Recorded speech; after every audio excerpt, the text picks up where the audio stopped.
사카마키 이자요이는 지루함에 찌든 17세 고등학생입니다. 그는 애니메이션 첫 대사에서 이렇게 말합니다. 내 지루함을 판다면 먹고 살 수 있을 텐데. 자신감 넘치는 말투였습니다. 햇살 좋은 날, 고요한 강가에 누워 하늘과 자신의 지루한 삶을 생각하던 그는 갑자기 고등학생 불량배들이 후배를 괴롭히는 것을 목격합니다. 손을 묶어간 게 알몸으로 던져버리겠다고 협박하는 겁니다. 겁에 질린 후배가 작게 살려주세요 하고 중얼거리자 이자요이는 일어서서 꽤 큰 돌을 집어 불량배들을 향해 던집니다. 엄청난 힘으로 충격파가 모두를 날려버립니다. 그는 돌을 하나씩 계속 던지며 사방에 먼지를 일으킵니다. 드디어 재밌는 시간을 갖는다고 생각했지만 금방 돌을 던진 사람이 누구인지 알아차린 모두가 도망갑니다. 몇 초 후 이자요이는 주위에 아무도 없는 곳에 서 있습니다. 그는 너무 지루했다며 투덜거리며 몸을 숙여 학교, 가방을 집으려던 순간 멀리서 반짝이는 소리가 점점 가까워지는 것을 듣습니다. 그것은 그가 갈 수 있는 평행세계로의 초대장입니다. 작은 정원에서 마음껏 즐거운 시간을 보내세요. 하지만 초능력과 지루함에 시달리는 건 우리 주인공만이 아닙니다. 아스카 쿠드와 요코 아스카는 그의 여정 내내 함께할 두 명의 인간 동료가 될 것입니다. 아스카의 가족은 재벌 기업의 일원입니다. 부유한 집안에서 태어나 살아있는 생명체와 심지어 물건까지 조종하는 특별한 능력을 가진 아스카는 가족 사업에 매우 귀중한 자산으로 여겨지며 종종 그들의 이익을 위해 이용당합니다. 작은 정원으로 초대하는 편지를 그녀의 책상 위에서 깔끔하게 봉투에 담긴 채 발견합니다. 평소 아무도 그녀의 방에 들어올 수 없기에 그녀는 그것을 신나고 재미있게 생각합니다. 반면 아스카 요코는 내성적인 어린 소녀로 동물들과 이야기하고 친구가 되면 그들의 특별한 능력을 사용할 수 있습니다. 하지만 그녀의 내성적인 성격은 그녀에게 큰 걸림돌입니다.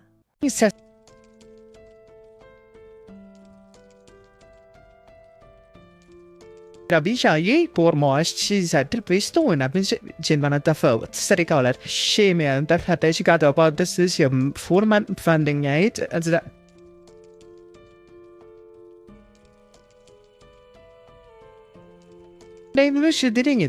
그녀의 작은 삼색 고양이가 하늘에서 떨어졌다고 편지를 가져다 줍니다. 주인공들은 편지를 읽자마자 순간이동하여 작은 정원에 도착합니다. 그들은 하늘에서 미친 속도로 떨어지지만 운 좋게 큰 호수에 떨어져 온몸이 흠뻑 젖습니다. 아스카는 추락에 대해 불평하는 반면 아이지오는 모두의 신분과 같은 편지를 받았는지 묻습니다. 아스카는 자신의 높은 지위를 강조하며 자신을 소개하고 요코 아스카는 그들의 강한 성격에 겁먹은 듯합니다. 이어 아스카는 아이지오에게 자신에 대해 묻고 아이지오는 자신을 위험하고 세련되지 않고 거칠고 악랄하라며 최악의 인간이라고 묘사합니다. 그래서 그와 대할 때는 태도를 버려야 합니다. 그들은 초능력으로 덤불 속에 숨어 있는 누군가를 알아챕니다. 그 사람은 그들에게 인사하러 나오기 전에 망설입니다. 참을성 없는 에이지오에는 그들 앞에 나무를 부수고 그 안에 긴 푸른 머리카락과 독특한 의상을 한 귀여운 토끼 소녀를 드러냅니다. 처음에는 그녀를 사로잡을까 생각했지만 그녀에게 위협이 없다는 것을 깨닫고 자기소개를 하고 그들이 들어온 세계를 설명하도록 허락합니다. 가장 크고 밝은 미소를 지으며 블랙 토끼가 그들을 작은 정원으로 맞이합니다. 그런 다음 그녀는 그들에게 그 세 사람이 여러 신들과 악마들, 별들로부터 특별한 능력을 선물로 받았고 이러한 이유로 선물 게임에 참여할 기회를 얻었다고 설명합니다. 이 게임은 보통 선물, 돈, 땅, 자원, 명성, 심지어 사람까지 걸고 하는데 게임에서 이겨 상을 받으려면 먼저 게임즈 주최자가 설정한 조건을 클리어해야 합니다. 또 한 가지는 이 세계가 여러 공동체로 나뉘어 있다는 것입니다. 그리고 모든 주민들은 공동체에 속해야만 합니다. 왜냐하면 공동체 밖에서 사는 것은 매우 어려울 것이기 때문입니다. 더 자세히 보여주기 위해 블랙래빗은 간단한 카드 게임을 제안합니다. 그녀는 자신이 심판 마스터의 능력을 가지고 있다고 말합니다. 즉, 그녀는 작은 정원의 중앙 네트워크에 연결된 토끼 귀를 통해 게임의 규칙을 어기는 사람을 감지할 수 있다는 것입니다. 그녀의 작은 게임에서 이기려면 각 플레이어는 그녀가 앞에 놓은 52장의 카드 중에서 그림 카드 한 장을 골라야 하지만 단 한 번의 기회만 주어집니다. 그들은 단 한 번의 기회만 얻습니다. 세상에 갓발을 들여놓은 만큼 자존심을 내려놓고 이기면 자신이 원하는 것을 하나 들어주겠다고 제안합니다. 제안을 받아들이자 게임이 시작되고 지스 역할을 맡은 그녀는 승인된 규칙이 적힌 경고문을 그들 앞에 보여줍니다. 아이조아는 전략을 세우기 위해 먼저 카드를 확인하자고 요청하고 그녀는 승낙합니다. 카드 확인 후 아이조아가 먼저 나서는데 놀랍게도 가운데 카드를 집어 카드 테이블을 박살내며 모두를 놀라게 합니다. 다른 두 동료를 위해 다른 카드 한 장을 보여주고 그들은 서둘러 다른 그림 카드 두 장을 고른다. 이것은 반드시 규칙을 어기는 것은 아니지만 아스카와 요인 모두 그 방법은 이조아가 처음에 카드를 고른 방식은 모든 카드의 위치를 기억했기 때문이며 그것은 다른 모든 사람들을 압박하고 그가 실제로 얼마나 똑똑한지 보여준다. 이제 그가 이겼으니 블랙래빗에게 묻고 싶은 것은 단 한 가지. 이 세상이 재밌는지 아닌지이다. 블랙래빗은 기쁘게 그래 라고 대답한다. 블랙래빗은 그들을 작은 정원의 정문으로 다시 데려다 주는데 그곳에서 그녀는 마을의 지도자인 녹색머리에 오시해진 11살 소년을 만난다. 그 소년은 그들을 맞이할 준비가 되어 있었다. 하지만 그녀가 그들을 소년에게 소개하려는 순간 이조아가 탐험을 떠났다는 말을 듣게 된다. 세상 끝자락 근처를 탐험하러 갔고 나중에 돌아올 거라고 했다. 그녀는 그 때문에 화가 났다. 블랙래빗의 머리카락은 화와 좌절감의 연분홍색으로 변하고 문제아를 잡으러 간다. 한편 진 러셀이라고도 불리는 마을의 지도자는 아스카와 요인의 편을 돕는다. 그들은 가장 활기찬 카페 중 한 곳에 자리를 잡고 각자 원하는 음료를 주문합니다. 바로 여기서 아스카는 요우가 인간과 고양이가 섞인 종업원과의 짧은 대화 후 동물들과 이야기할 수 있다는 것을 알게 됩니다. 하지만 아스카가 자신의 능력을 제대로 소개하기도 전에 거만해 보이는 큰 체구의 남자 갈도 가스퍼가 그들과 합석하여 자신을 숟가루 공동체의 지도자라고 소개하며 진의 공동체를 무명 집단이라고 조롱합니다. 그를 찾는 동안 블랙래빗은 어쩌면 신의 게임에 말려든 걸지도 몰라요. 하지만 이미 너무 늦었어요. 그녀가 그를 찾았을 때 이조아는 이미 세상의 끝에 다다라 물의 신에게 도전했죠. 물을 조종하는 거대한 뱀의 모습을 한 신이었죠. 블랙래빗이 여러 번 만류했지만 그는 물러서지 않았고 자신이 싸움을 걸었으니 끝까지 책임지겠다고 고집했죠. 물의 신은 그에게 자신의 공격을 받는 것이 게임에서 이기는 조건이라고 말했지만 이조아는 승부가 결정되는 순간이 승리의 순간이 아니라고 말하며 거절했죠. 오히려 누군가가 질 때 수신의 분노는 더욱 커집니다. 수신의 눈은 날카로운 파란색으로 빛나고 그는 강력한 세계의 물 토네이도를 소환하지만 이조아는 조금도 위협을 느끼지 않습니다. 그는 씩 웃으며 단 한 방의 주먹으로 신의 물줄기를 날려버리고 신을 놀라게 합니다. 마지막 일격을 날리려고 뛰어오르며 그는 신에게 꽤 잘한다고 칭찬하며 눈 사이를 정확히 발로 차서 기절시킵니다. 흑토끼는 너무나 놀라서 그의 엄청난 힘과 그러한 힘이 인간에게 있다면 어떤 가능성이 있을지 생각합니다. IEZOA의 승리로 그들은 온 마을에 물을 공급할 수 있는 큰 물나무 묘목을 얻게 되었고 더 이상 다른 마을에서 물을 사지 않아도 되어 블랙래빗은 매우 행복하고 감사해야 합니다. 하지만 그 행복은 필연적인 질문으로 이어집니다. 아이조에는 블랙래빗이 그들에게 중대한 사실을 숨기고 있다고 추측합니다. 그녀가 그들을 이 세계로 소환한 진짜 이유를 말이죠. 블랙래빗은 처음에는 부인하며 그저 작은 정원에서 즐거운 시간을 보내게 하고 싶었을 뿐이라고 말합니다. 그들이 가지고 있는 인간으로서의 특별한 특성들을 말하려는 순간 이조아가 그녀의 말을 끊고 그 이유는 그녀의 공동체가 너무 약하거나 아니면 무언가 일이 있어서 쇠퇴의 길을 걷게 된 것이라고 말합니다. 그녀는 침묵으로 그의 말을 인정합니다. 블랙래빗은 마침내 이조에게 자신이 그들을 자신의 공동체에 합류시키고 싶어 했던 이유를 털어놓습니다. 사실은 그 공동체가 심각한 위기에 처해 있지만 항상 그랬던 것은 아니었습니다. 몇 년 전까지만 해도 그들의 깃발은 끝까지 당당하게 휘날렸습니다. 동쪽 지역에 있었지만 어느 날 마왕의 표적이 되었고 모두 전멸하고 이름과 깃발을 빼앗겼습니다. 마왕의 게임 제안은 거절할 수 없습니다. 그들의 공동체는 게임에서 졌고 이름 없는 자들이 되었으며 이제는 리더와 그녀를 제외하고는 선물 게임에 참여할 수 있는 사람이 없습니다. 나머지는 10세 이하의 어린이들 뿐입니다. 바로 그래서 이조와 아스카, 요와 같은 강한 사람들이 그들과 함께 싸우고 그들의 공동체를 재건하는 데 도움이 필요한 것입니다. 이조아는 악마 군주로부터 자신의 깃발과 명예를 되찾는 것을 꽤 낭만적인 임무라고 생각하고 그녀의 요청을 받아들입니다. 블랙 레빗의 머리카락은 기쁨에 밝은 분홍색으로 변하고 그녀는 그에게 감사를 표합니다. 리틀 가든 문 너머에서 갈도 가스파는 아스카와 요를 설득하여 자신의 공동체에 합류하도록 노력하고 있습니다. 그는 아스카와 요에게 네임리스들이 얼마나 약한 공동체인지 설명하며 대신 자신의 공동체에 합류하도록 설득하려 합니다. 그는 또한 자신의 공동체가 깃발이 걸린 게임에서 단 한 번도 진 적이 없다고 주장합니다. 그의 공동체의 깃발이 걸린 게임에서 단 한 번도 패배한 적이 없다고 주장합니다.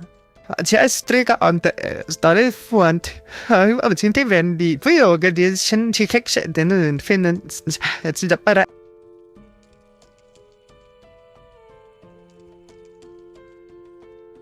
så det står og sit sæler så tang i den i mig så ikke du gider men det kan jo at strække op om bord med sit men 그래서 아스카와 요는 그의 공동체에 합류해야 합니다.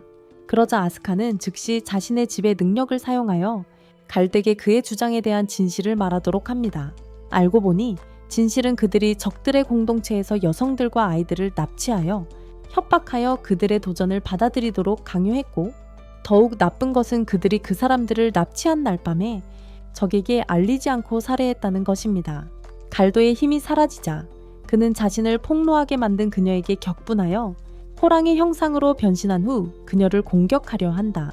하지만 요는 그를 쉽게 제압하고 아스카는 그에게 자신, 요, 그리고 진 러셀과의 선물 게임을 제안한다. 그는 그 일에 대해 함구해 주길 바란다. 블랙레빗과 아이지오아가 그들에게 돌아와 갈도와 관련된 최근 사건을 알게 된 후 그들은 모두 작은 정원에 대해 모든 것을 아는 거대한 무역 공동체인 천의 눈으로 향한다. 도착하자 키모노를 입은 어린 소녀가 자신을 슈라야샤라고 소개하며 내 자릿수 관문 출신의 1000개의 눈을 가진 고위 관리라고 말합니다. 그러자 블랙레빗은 그들의 세계가 어떻게든 거대한 관문벽에 의해 7층으로 나뉘어져 있다고 설명합니다. Så om episoder 10 og har jeg kanskje ikke sangen det vi er sikkert der sidste der kan sige det siger og giver til for prins Jungs hjem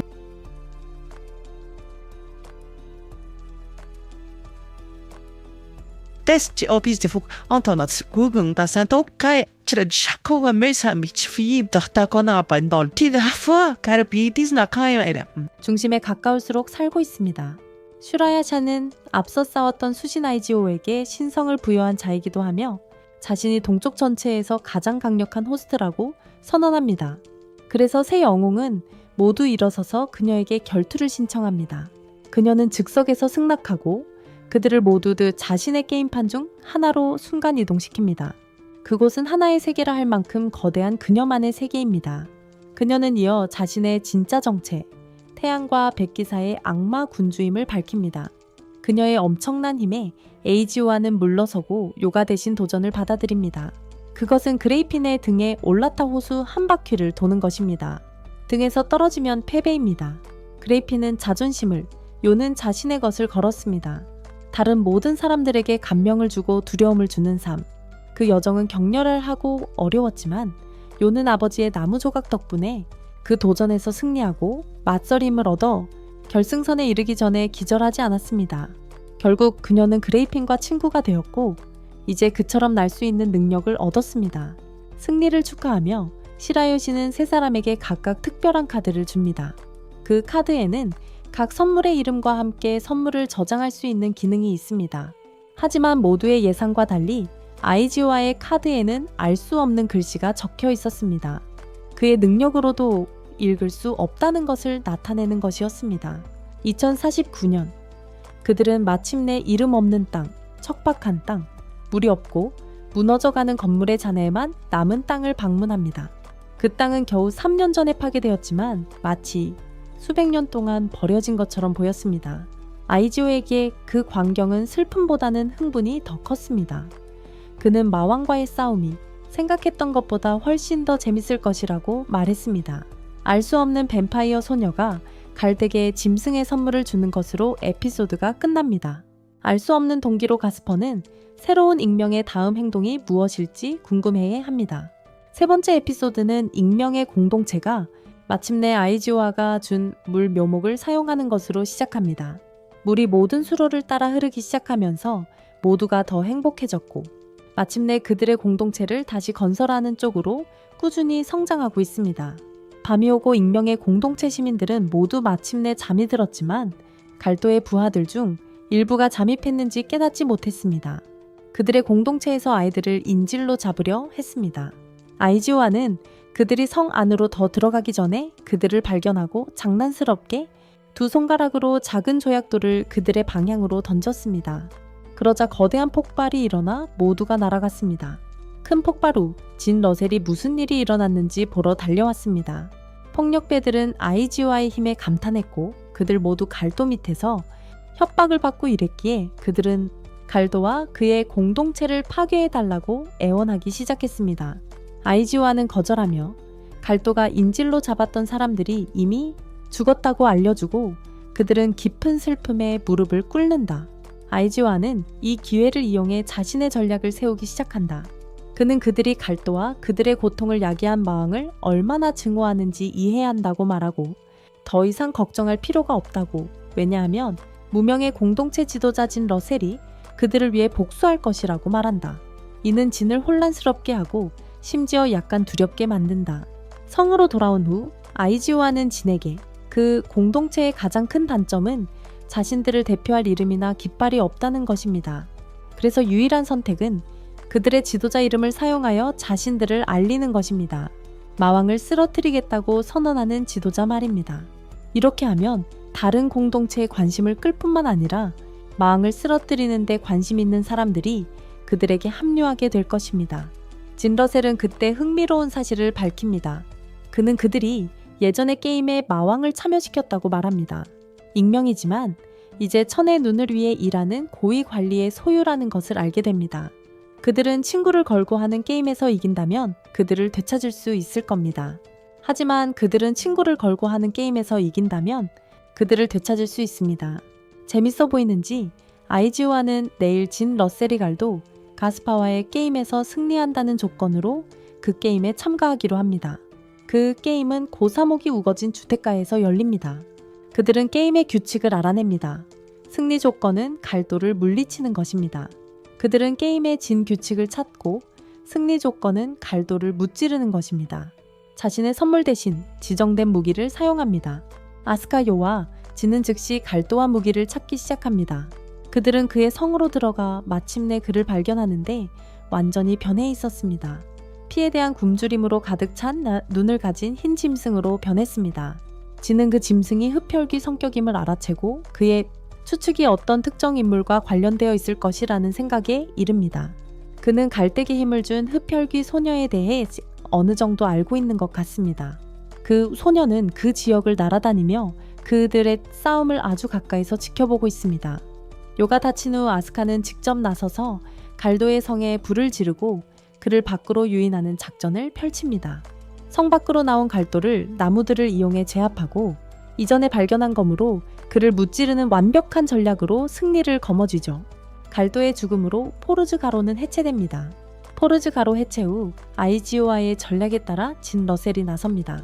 그녀는 이전 포르즈 갈도 구성원들 앞에 서서 각자에게 그들의 이름과 깃발을 돌려주겠다고 약속하고 이어서 그들의 것을 되찾겠다고 다짐합니다.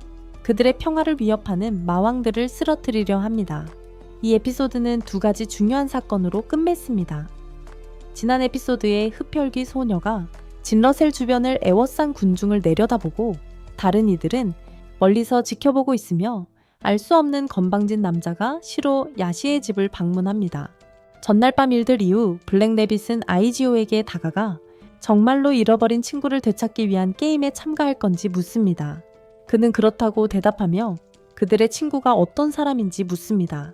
그는 그녀에게 그들의 친구가 어떤 사람인지 질문합니다. 그러자 검은 토끼는 자신의 이름이 레티시아라고 말하며 자신이 얼마나 훌륭한 사람인지 설명하기 시작하더니 차를 준비하러 서둘러 갑니다. 그는 그녀가 떠난 후에야 창문 뒤에 숨어서 그들의 대화를 엿듣고 있던 사람에게 말을 겁니다. 그리고 그녀가 나타납니다. 이전 게임의 흡혈귀 소녀가 죽은 나뭇가지를 방 만 곳곳에 위협적으로 뻗어놓고 있습니다. 그는 질문으로 그녀를 자극하고 그녀는 시간이 없는 듯 바로 그를 공격하기 시작합니다. 폭발음이 들리자 다른 사람들도 방으로 들어온다.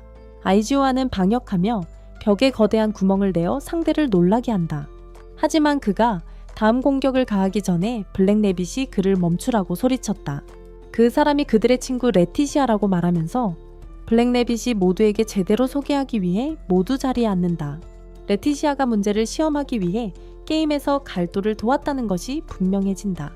아이들의 힘을 확인하고 다가오는 기프트 게임이 취소되었으니 그녀가 이름 없는 자치구를 그들에게 맡길 수 있는지 확인하기 위해서 그녀의 다가오는 기프트 게임이 취소되었기 때문에 그녀를 되찾을 방법이 없었습니다.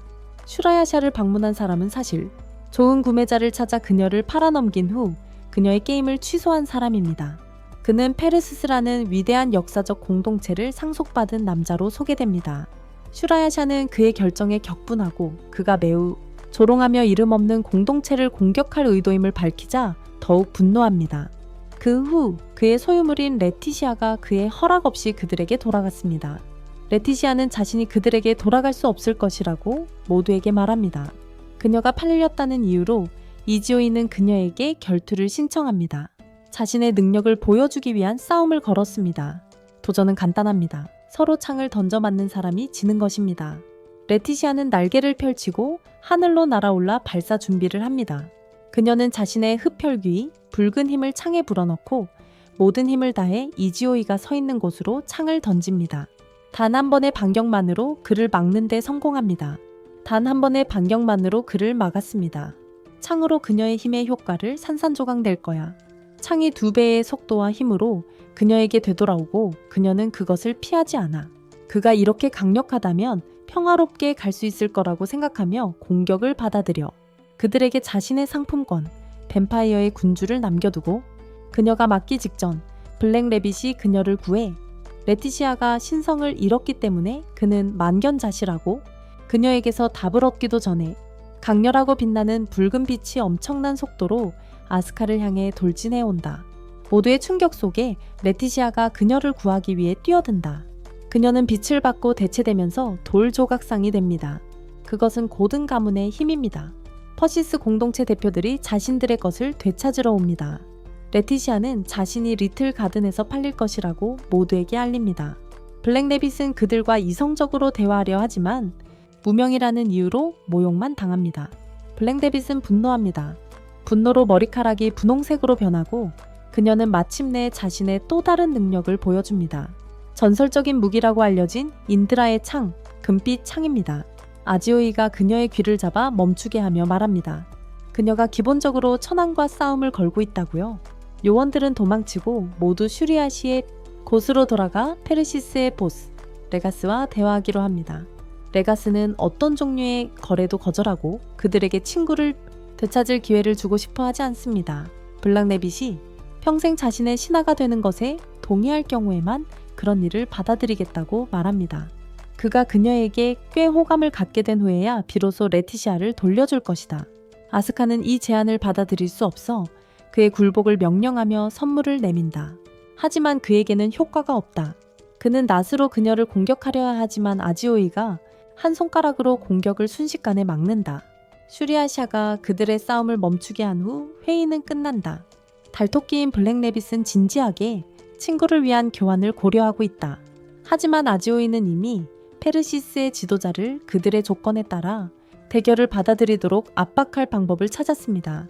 그는 기프트 게임에서 상당히 어려운 두 게임인 크라켄과 그레이아를 물리치고 블랙래빗이 심판을 맡은 게임에서 전설에 도전할 권한을 나타내는 2개의 큰 원형 수정을 얻었습니다. 그 전설이란 바로 페르시스와 고르곤, 라이오스의 공동체가 주최하는 전설입니다. 블랙래빗은 시간을 낭비하지 않고 라이오스에게 현재 상황을 알리러 갑니다. 페르시스 공동체 거주지는 떠있는 섬에 있습니다. 아즈의, 아스카, 유, 진, 그리고 블랙래빗 모두 정문 앞에 도착해서 거의 두루마리에 적힌 전설 챌린지의 규칙을 읽기 시작합니다. 간단한 규칙입니다. 라이우스는 문 뒤 어딘가에 숨어 있습니다. 그를 찾아서 물리치면 승리합니다. 하지만 그를 찾기 전에 그의 부하들에게 발각되면 그를 물리칠 권리를 잃습니다. 두 가지 불리한 점이 명확합니다. 부하들은 투명화 능력을 사용할 수 있으므로 그들을 피하기가 10배는 더 어려워집니다. 그리고 라이우스의 능력은 그가 노예로 만든 전직 마왕으로 이기기가 극히 어려울 것입니다. 하지만 아지오이는 모두가 따라야 할 전략을 씁니다. 그는 모두를 3가지 역할로 나눕니다. 진러셀은 게임 마스터 라이우스를 물리칠 것입니다. 요는 감각 능력을 사용하여 투명한 부하들을 감지하고 물리칠 것이고, 마지막으로 아슈고는 미끼 역할을 할 것입니다. 그리고 마지막으로 아슈고는 미끼 역할을 할 것입니다. 블랙래빗은 심판으로 남기로 합니다. 아지오이가 왕국문을 부수며 게임이 시작됩니다. 아스카가 첫 등장하여 1화에서 받은 물나무의 선물을 사용해 부하 대부분을 물리칩니다. 성 안쪽으로 더 들어가자 요는 보이지 않는 적들을 감지하고 쓰러뜨리는데, 그러면서 부하들이 쓰는 모자가 그들을 투명하게 만든다는 것을 알게 됩니다. 아지오이는 라이우스를 발견하기 전까지 진에게 모자를 쓰고 숨으라고 명령합니다. 투명 상태로 적들을 공격하기 시작합니다. 곧 그들은 예상치 못한 적과 마주하게 되는데, 요는 감지할 수 없는 부하들의 우두머리입니다. 그가 진짜 하데스 헬멧을 쓰고 있었기 때문에 요는 여러 번 공격을 받지만 재빨리 아버지의 조각 능력의 도움으로 초음파를 이용해 그를 감지할 수 있다는 것을 알아냅니다. 일단 감지되자 아지오이는 한 방으로 그를 쓰러뜨리고 헬멧을 가져갑니다. 이제 남은 것은 라이우스를 물리치는 것뿐입니다. 아지오이와 진은 투명 헬멧을 쓰고 주 경기장으로 달려가는데, 검은 토끼와 라이우스가 레티시아의 돌상과 함께 그들을 기다리고 있다. 라이우스는 비행 부츠를 작동시켜 다른 사람들 위로 올라가고 자신이 그들과 싸울 이유가 없다고 선언한다. 아지오이는 한 걸음 앞으로 나아가 페르스스 자리에 알골이라는 별이 있다고 말하는데, 그 별은 슈리아샤와 같은 계급의 악마라고 덧붙이며 라이우스 대신 누구와 싸울지 이미 알고 있다고 시사한다. 라이우스는 즉시 목걸이에서 금속 조각상을 꺼내 하늘로 치켜든다. 강렬한 붉은 빛을 발산하더니 강력한 붉은 번개를 쏘아냅니다. 그리고 라이우스는 마왕 알골을 깨웁니다. 알골은 거대해진 여성의 체격을 가진 섬뜩한 모습의 묶인 괴물입니다. 소환되자마자 라이우스의 명령에 격렬하게 비명을 지르며 섬의 모든 사람들에게 자신의 존재를 알립니다. 그녀는 허리를 굽히고 입에서 붉은 번개를 발사하는데, 그 위력은 마을의 문 너머까지 미쳐 섬의 모든 사람들을 돌로 만들지만 블랙래빗과 진은 피했기에 물론 그들은 예외입니다. 공격을 받고도 아무렇지도 않은 아지오이. 알골은 다시 공격을 시작하며 왼쪽 오른쪽으로 밧줄을 휘두르고 경기장 전체가 무너져 내립니다. 아지오이는 씩 웃으며 모두에게 자신을 잘 지켜보라고 말하고는 알골이 휘두르는 다음 밧줄을 가볍게 잡습니다. 라이우스는 알골에게 지금 당장 그를 박살내라고 명령하고, 알골은 다시 비명을 지르며 더 많은 밧줄을 던집니다. 이번에는 밧줄이 거대한 뱀으로 변해 아지오이의 몸을 단단히 감습니다. 하지만 그는 손쉽게 그들의 소나귀에서 벗어납니다. 알골이 그에게 달려들자 아지오이는 그녀의 팔을 잡습니다. 그녀는 더욱 거대해지기 시작하지만 아지오이는 쉽게 그녀를 들어올려 자신의 키의 10배가 된 후에도 내리쳐버립니다. 라이우스는 점프하며 아지오이에게 타격을 가하려 하지만 쉽게 피해지고 역으로 날아차기를 맞고 날아갑니다. 마지막 승부수로 라이우스는 알골에게 영원한 감옥 전 세계를 돌로 만들 수 있을 만큼 강력한 기술을 사용하라고 명령합니다. 알골이 발사하려는 순간 아지오이가 입에서 나오는 첫 번째 번개를 발로 차서 그녀의 능력을 완전히 파괴하고 재빨리 뛰어올라 그녀의 얼굴을 강하게 때려 눈 사이에 구멍을 뚫어 순식간에 그녀의 목숨을 끊었다. 아지오이의 능력은 하늘과 땅을 파괴하고 동시에 다른 능력까지 파괴하는 힘인 것으로 드러났다. 라이우스는 아지오이에게 항복할 수밖에 없었고, 마침내 블랙래빗은 레티시아를 되찾은 네임리스들의 승리를 선언했다.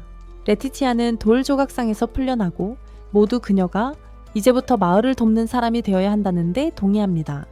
그녀를 구하기 위해 모두가 힘썼기 때문입니다. 레티티아는 기꺼이 동의합니다. 네임리스 마을 사람들은 맛있는 음식과 음료, 그리고 음악과 함께 야외에서 축하 파티를 합니다. 그리고 페르세스는 지난 게임 이후 1000개의 눈에서 해고되었기 때문에 그들의 깃발이 별에서 내려왔고 아름다운 별똥별쇼가 모든 사람에게 펼쳐집니다. 아지오이는 이름 없는 마을에서 새로운 목표를 세우며 에피소드와 아크가 끝납니다. 그는 그들의 깃발이 작은 정원에 있는 다른 위대한 국가들의 깃발들과 함께 별들 사이에 있기를 다짐합니다. 그는 작은 정원에 있는 다른 모든 위대한 국가의 깃발들과 함께 별들 사이에 그들의 깃발을 갖겠다고 서약합니다. 작은 정원에 있는 다른 모든 위대한 나라의 깃발들과 함께 별들 사이에 그들의 깃발을 꽂겠다고 다짐합니다. 요와 이름 없는 리리라는 작은 조력자는 아침에 아스카의 문을 두드려 그녀의 관심을 끄는 듯한 편지를 가져옵니다. 그들은 모두 아지오이와 진을 만나 편지 내용을 논의하기 위해 도서관에서 만나기로 합니다. 그들은 모두 아지오이와 진과 함께 도서관에서 만나 내용을 논의하기로 결정합니다. 편지에는 북쪽 예술과 관련된 행사가 발표되어 있습니다. 공예품 전시와 함께 아이템에 대한 논의가 이루어집니다. 또한 주최 측은 선물 게임도 진행할 예정이며 층장이 주최하는 메인 이벤트도 포함됩니다. 북쪽 이벤트에 들뜬 그들은 진의 거리에 대한 경고를 무시하고 블랙 레빗에게 참가를 알리는 편지를 씁니다. 만약 이벤트가 끝나기 전에 그들을 잡지 못하면 비밀로 한 벌로 커뮤니티를 떠나겠다고 위협합니다. 단순한 농담이었지만 블랙 레빗은 화가 나서 바로 그들을 찾기 시작합니다. 그러자 신이 그들에게 작은 정원의 면적이 지구의 약 10,000배이며 이동을 위해서는 값비싼 성간 이동문이 필요하다고 설명합니다. 하지만 그들의 결심은 흔들리지 않았고 그들은 대신 북쪽으로 데려다 줄 수 있도록 마루의 주인 슈라야샤에게 부탁하기로 합니다. 그녀는 축제 조직을 돕는 자신의 임무를 돕는다는 조건으로 동의합니다. 그녀는 그들이 자신의 축제 조직 지원이라는 임무를 돕는다는 조건으로 동의합니다. 북쪽의 전임 마스터가 물러났고 그의 딸인 산도라 즉 화룡의 축제 기간 중에 새로운 북쪽 마스터로 발표될 예정입니다. 산도라의 어린 나이 때문에 슈라야샤가 행사 진행을 돕도록 요청받았습니다. 그녀의 요청을 받아들인 후 그들은 즉시 북쪽으로 순간 이동합니다. 블랙 레빗이 갑자기 나타나 당신을 먼저 붙잡고 슈라야샤에게 이미 도망친 다른 두 사람을 찾는 동안 그녀를 지켜보라고 명령합니다. 그러자 슈라야샤는 축제를 더욱 흥미롭게 만들기 위해 당신에게 참가를 요청합니다. 창작자들의 결투라는 게임인데 참가할 수 있는 사람은 창작형 능력을 가진 자들 뿐입니다. 아이조이와 아스카는 예술축제를 돌아다니며 마을을 돕기 위한 계획을 논의합니다. 갑자기 블랙 레빗이 격분한 차에 그들의 뒤에 나타납니다. 그녀는 아스카를 붙잡아 레티시아의 감시에 두고 다시 도망치는 아이조이를 쫓기 시작합니다. 아스카, 릴리, 레티시아가 걷고 있는데 아스카는 작은 요정을 발견하고 요정은 놀라서 도망친다. 그녀는 요정을 쫓는다. 레티시아는 다른 사람들에게 돌아가라고 릴리에게 명령하고 요정을 쫓는다. 잠깐의 추격전 끝에 아이조이와 블랙 레빗은 탑 위에 서게 되고 혼란스러워하는 시민들이 그들을 바라본다. 아이조이는 관객들에게 게임을 하는 쇼를 보여주자고 제안한다. 진 사람은 이긴 사람의 명령에 한 가지 복종해야 한다는데 동의한다. 그들의 코믹한 규칙 설명이 즉시 나타나 게임의 규칙을 나열한다. 먼저 상대방을 오른손으로 잡는 사람이 승자가 됩니다. 간단한 규칙처럼 게임은 동전 던지기로 시작됩니다.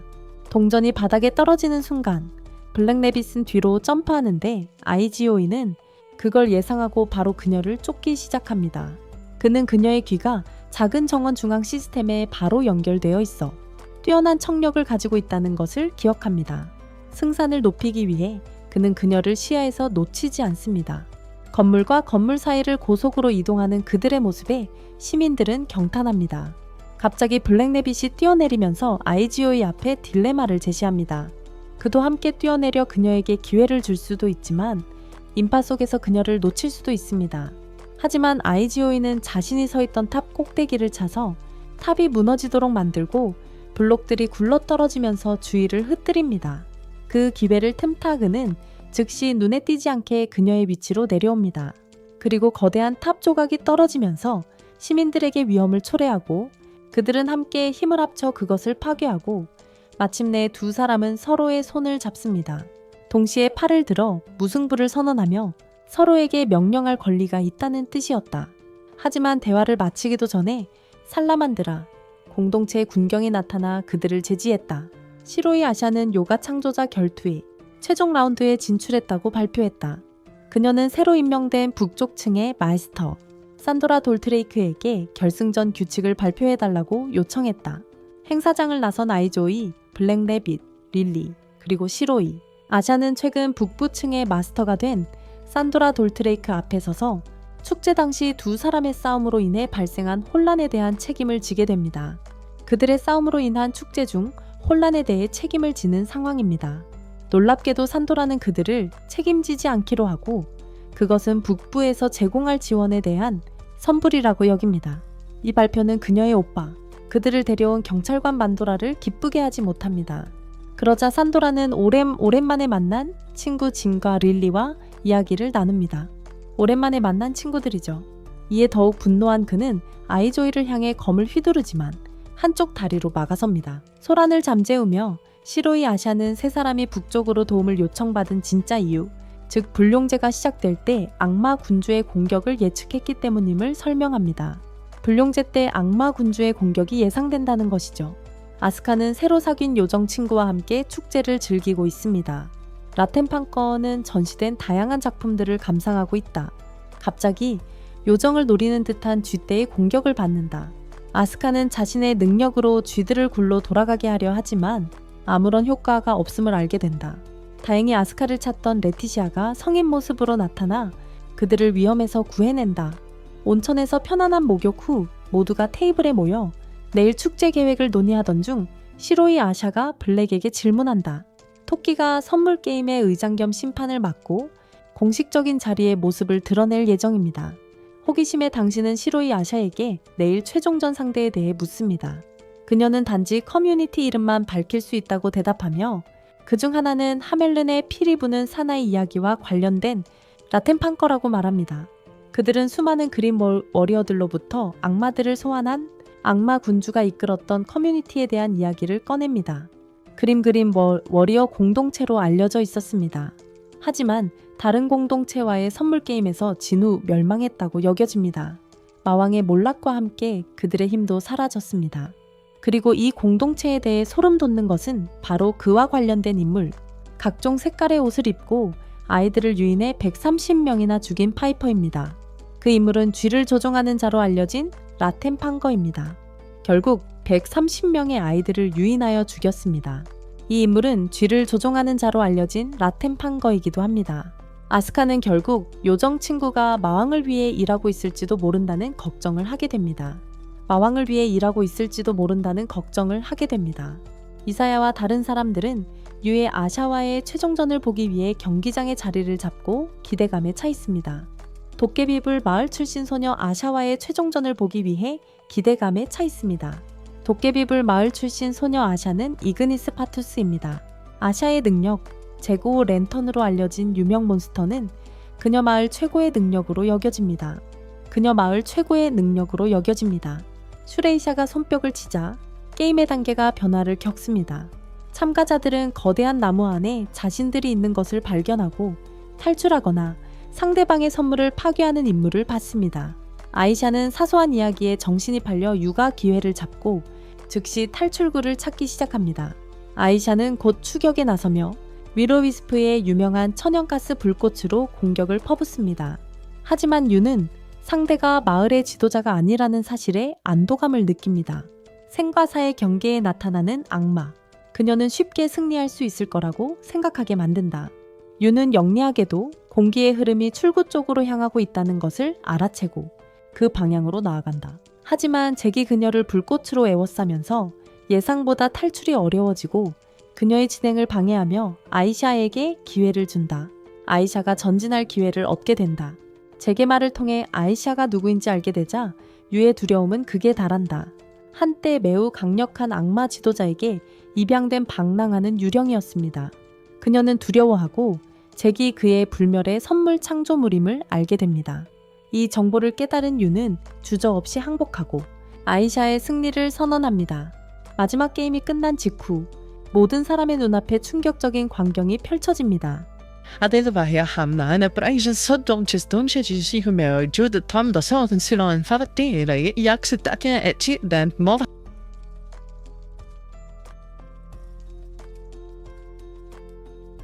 message ta isharen identity roding salan shaybi do tatij but pohasip me id aditises 에지오이는 하나를 집어들어 소름 돋는 내용을 큰 소리로 읽습니다. 이 지역의 모든 공동체가 선수로 참가합니다. 선정된 진행자는 게임 마스터 슈리 아샤입니다. 진행자 측이 승리하려면 모든 선수들을 항복시키거나 학살해야 합니다. 선수들이 승리하려면 그들은 거짓 전설을 깨뜨리고 진실된 전설을 알려야 합니다. 섬뜩한 장면과 불길한 메시지도 모자라 분위기는 마왕과 그의 두 하인이 거대한 괴물 스트롬 위에 등장하며 순수한 공포로 변합니다. 위협적인 모습으로 말이죠. 에지오이는 진에게 슈리아샤와 혼란을 처리하라고 명령하고 용감하게 악마 군주와 맞서러 떠납니다. 힘찬 도약으로 그는 하인 중 한 명과 충돌하여 그의 셔츠를 움켜쥐고 손쉽게 벽으로 끌고 갑니다. 하인은 간신히 벗어나 거대한 박쥐를 소환하고 그것을 휘두르자 벽에 에지오이를 가두는 끈적끈적한 검은 물질이 드러납니다. 다른 하인인 레트는 파트너인 와저에게 서둘러라고 재촉하지만 그는 스스로 상황을 처리하겠다며 그녀에게 내려가라고 말합니다. 불행히도 그들은 자신의 이름을 경솔하게 드러낸 탓에 에지오에게 정체가 들통났습니다. 두 사람은 하멜른의 피리 부는 사나이 전설에서 태어난 악마, 쥐들을 다스리는 레텐과 바이저 강의 바이저로 밝혀졌습니다. 레티시아는 악마 군주 블랙퍼처와의 격렬한 싸움에서 필사적으로 버티려 합니다. 하지만 악마 군주는 어둡고 강력한 마력을 방출하여 레티시아의 힘과 의식을 빼앗습니다. 블랙퍼처가 치명타를 날리려는 순간 불꽃이 폭발하는 공격이 살라만드라의 불룡 산도라가 싸움을 가로막습니다. 놀랍게도 그 공격은 마왕에게 거의 영향을 주지 못했습니다. 한편 군경과 릴리, 아이샤는 마을 안에서 벌어지는 혼란을 처리하기 위해 열심히 일하고 있습니다. 슈라야샤가 완전히 봉인된 지금 그녀는 아스카에게 그리고 너와 진에게 블랙레빗에게 전할 메시지를 부탁합니다. 그녀는 긴급하게 전달하고 싶어 하는데 첫째로 규칙이 의도적으로 혼란스럽고 불완전하게 쓰여져서 패배할 가능성이 매우 높다는 것을 전하고 싶어 합니다. 설명이 추가되었고 마왕은 아마도 새로운 커뮤니티 출신일 가능성이 높습니다. 마침내 그녀가 봉인 방법에 대해 말하려던 순간 라텐이 내려와 변형된 시민들을 때로 보내 공격을 개시하고 그들은 간신히 피해냅니다. 라텐은 플루트를 소환하여 멜로디를 연주하기 시작하는데 이는 그들의 청력, 특히 유의 초인적인 청력 능력에 심각한 피해를 입힙니다. 이 예상치 못한 공격에 놀란 아스카는 자신의 능력을 사용하여 진에게 유를 블랙레빗에게 데려다주라고 명령하는 한편 자신은 라텐과 싸웁니다. 하지만 그녀는 쉽게 제압당하고 순식간에 쓰러집니다. 마침내 라텐은 공중으로 올라가 계속해서 섬뜩한 선율을 연주하며 불길한 멜로디는 마을 전체를 최면에 걸리게 하고 모두를 공포스러운 최면 상태에 빠뜨립니다. 마을 안에서 벌어지는 대혼란은 판사이자 마스터인 블랙레빗이 탑 위에 서서 선물 게임을 중단하고 문제 해결을 위한 논의를 시작하겠다고 선언하며 중단됩니다. 협상 테이블에 모인 모든 플레이어와 진행자들은 진행자들의 부정행위 의혹을 시작으로 논의가 시작되었고 진행자들은 이를 부인했습니다. 작은 정원 중앙 시스템의 확인을 받은 후 블랙레빗은 그들의 결백을 확인합니다. 부정행위가 배제됨에 따라 마왕은 게임 1개월 정지 처분을 제안합니다. 하지만 합의에 이르기 전에 진의 방대한 지식 덕분에 마왕의 정체가 인류 역사상 가장 치명적인 전염병 중 하나로 악명 높은 흑사병 페스트임이 밝혀집니다. 이미 일부 참가자들에게 병원균을 잠복시켰다고 인정하며 그녀는 자신의 행위를 시인합니다.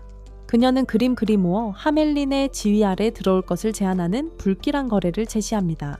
다른 마을들을 살리고 현재 그들이 감금하고 있는 아스카를 풀어주는 대신에 말이죠. 이세가이는 그들의 마을이 새로 형성된 것이라고 추론하며 추가적인 구성원이 필요한 이유를 설명합니다. 상황의 심각성이 다가오자 진은 또 다른 불안한 정보를 밝힙니다. 흑사병 증상은 감염 후 이틀 만에 나타날 수 있습니다. 생명의 위협을 받자 그들은 긴급한 상황을 인지하고 정지 기간을 단축하기 위해 격렬한 논쟁을 벌입니다. 상황의 긴급성을 인식하고 정지 기간을 단축하기 위해 열띤 논쟁을 벌입니다. 결국 그들은 타협점을 찾아 블랙 레빗을 참가자로 포함하고 게임 시간 제한을 설정하는 규칙 개정과 함께 일주일 정지에 동의합니다. 블랙 레빗을 참가자로 포함하고 게임 시간 제한을 두는 것을 포함한 규칙 개정과 함께 한편 아이샤, 릴리, 유는 부상당한 시민들을 치료하기 위해 열심히 노력하고 있습니다. 노란 요정 또한 의식을 잃은 아스카를 깨우기 위해 최선을 다하고 있습니다. 그녀가 깨어났을 때 특별한 광경이 그녀를 맞이합니다. 전시장에 전시된 익숙한 물건, 그녀를 둘러싼 수많은 요정들과 함께 그들은 아스카에게 강철의 거인 딘을 바치며 라텐팡거의 거짓 통화에 종지부를 찍으라고 촉구합니다. 이 요정들은 하멜른의 잃어버린 아이들임을 드러냅니다. 하멜른 자연재해에서 비극적으로 죽은 아이들입니다. 마지막으로 그들은 아스카에게 자신의 능력을 사용하여 무기를 지배하도록 요청합니다. 그것이 숙주들에 대한 승리에 도움이 될 것이라고 믿으면서 유아의 긴 대화 끝에 아이자와는 두 가지를 알아냅니다. 첫째, 평행세계 교차 이론에 따르면 서로 다른 사건들이 평행 시간대에서 일어나지만 모든 것이 수렴하는 지점이 있습니다. 바로 하멜른의 130서명 아이들의 죽음이라는 단일 결과로 말이죠. 이것을 통해 그는 진실을 발견하게 되는데 페스트, 라텐, 그리고 스트롬 모두가 나중에 흑사병에 의해 추가된 가짜 전설의 일부라는 것입니다. 왜 그랬을까요? 쥐들을 조종하는 파이퍼, 레텐팡거는 원래 비문에는 언급되지 않습니다. 그가 더 핍에서 등장했을 무렵에는 파이퍼는 이미 1500년대 전염병이 절정에 달했을 때였습니다. 즉, 그렛을 상징하는 레텐과 전염병을 상징하는 페스트는 저해될 것이고 폭풍을 의미하는 스트롬은 왕위 계승자로서 너무나도 허황된 존재입니다. 하지만 비문에 언급된 언덕은 이어지는 언덕을 나타냅니다. 배저강을 가리키며 배저강만이 진정한 전설의 일부라고 시사합니다. 그런 다음 그는 잘못된 이야기, 그림이 그려진 전장의 스테인드 글라스 장식 하나를 부수는 것이 그들이 거짓 전설을 깨뜨리고 진정한 전설을 가져오는 방법이라고 결론 짓습니다. 그들은 거짓 전설을 깨뜨리고 진정한 전설을 가져올 것이라고 말합니다. 일주일이 지나고 게임이 재개되자 모든 시민들이 이자와의 결론에 따라 스테인드 글라스 장식을 부수고 있습니다. 페스트가 이에 반응하여 하멜른의 그리모어를 활성화하는 것을 보면 이것이 수수께끼에 대한 정답인 것 같습니다. 그것은 하멜른 도시 전체를 소환합니다. 그들이 스테인드 글라스 패널을 찾는 것을 막기 위해서 진이 지휘를 맡아 모두에게 교회를 찾으라고 지시한다. 갑작스러운 반전 속에 배저가 다시 나타나 이전 만남보다 훨씬 강력한 힘을 발산한다. 거대한 방망이를 힘껏 휘두르며 이지오이를 공중으로 날려보내고 착지하며 피를 토한다. 흥분에 찬 그들은 정면으로 충돌하며 거대한 돌풍을 일으킨다. 산도라와 블랙 레빗은 힘을 합쳐 페스트를 공격하지만 그녀의 막강한 아우라 장벽에 한의 공격들이 손쉽게 막힙니다. 한편 진과 그의 동료들은 정확한 스테인드 글라스를 찾아냅니다. 하지만 그들이 그것을 부수려 하기 전에 라텐이 재빨리 개입하여 2배로 강해진 힘으로 공격을 퍼붓습니다. 강력한 일격이 그들에게 떨어지려는 순간 아스카가 나타나 거대한 로봇을 타고 위협을 무수한 파편으로 날려버립니다. 이지오이는 맨손으로 배저의 무기 공격을 막습니다. 하지만 그 충격이 너무 강해서 그는 상당한 거리만큼 날아갑니다.